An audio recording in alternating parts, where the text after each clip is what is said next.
Salut zusammen, das ist Rufus. Herzlich willkommen zu einer weiteren Episode von Diamonds Are Forever.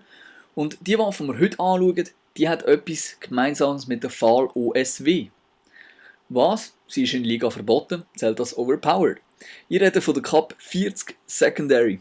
Und ich halte mich daraus, ob sie overpowered ist oder nicht, oder ein bisschen, oder gar nicht, oder völlig, oder Ich persönlich bin kein Fan von dieser Waffe, und zwar nicht, weil ich dauernd sterbe oder so, sondern ich kann sehr schlecht mit dieser Waffe umgehen, ehrlich gesagt. Mir fehlt die Präzision für die Rounds per Minute, also für die Feuerrate, und die Kombination mit einem relativ kleinen Magazin von 15 Schuss, normal, und Extended Max 20. Ich spiele sie dementsprechend nur mit Extended Max, aber sie verschießt die 20 Schüsse mit 900 Rounds per Minute, und das ist mir einfach zu schnell. Das kann ich nicht kontrollieren. Ich kann nicht so viele Schüsse so viele Schüsse es braucht auf das ein Gegner und dann aber oberste Grenze. Einen zweiten schaffe ich nicht. Aber es gibt natürlich Leute, die eine bessere Präzision haben als ich. Das ist auch gar nicht schwierig. Und die können dann einiges mehr an Leute kassieren mit der Waffe. Und ich habe auch schon ein Gameplay gesehen mit der Waffe von jemand anderem, wo ich bei ins Kino schaue. Also Kino auf der PS da, auf dem Game. Nicht anderes Kino. Und der ist anders abgegangen mit dieser Waffe. Und ich habe gesagt, sie schießt mit 900 Rounds per Minute, also gleich schnell mit Vector und MP7.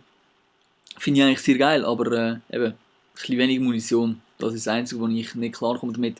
Hätte sie, sagen wir, 30 Schuss, würde ich wahrscheinlich auch sagen, dann ist sie ein brutales Biest, weil 3-Shot Kill Range 40 Meter. 40 Meter ist schon ziemlich weit.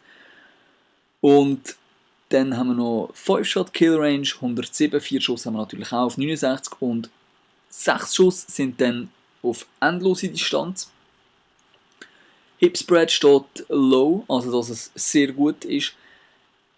Ja, das kann ich eigentlich bestätigen, obwohl man muss halt eben die Schüsse dann...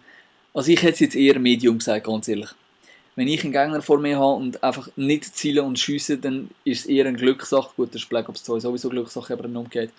Aber ja, es steht low, also sehr gut.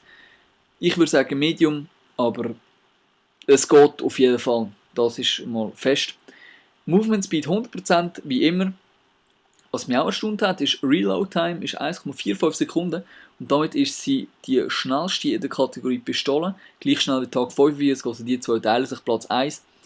Es ist overall eine brutale Waffe. Ich kann verstehen, dass sie in Liga gesperrt ist. Eben, das Einzige, was ich zu bemängeln habe, ist 20 Schuss und es so schnell verschossen. Das ist das Einzige, was ich zu bemängeln habe an dieser Waffe.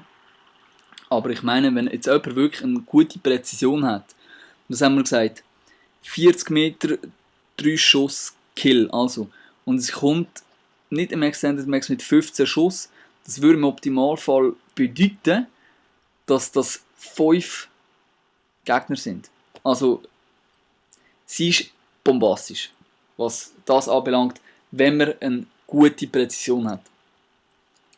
Die habe ich nicht, darum ich spiele sie eigentlich meistens mit Extended Max, wenn ich so für Clips spiele oder so. Wenn man sie nur noch Secondary braucht, würde ich sagen, die 15 Schuss tun es eigentlich vollkommen. Ich habe sie übrigens mal noch zweihandig probiert in Core und das wird dann schon richtig asozial. Das ist also, die Gegner gehen so schnell um, wenn ihr mal Gegner nerven wollt, probiert es mal zweihändig. Das geht richtig ab. Und ich hoffe, es hat euch gefallen. Und wir sehen uns beim nächsten Mal wieder. Schönen zusammen.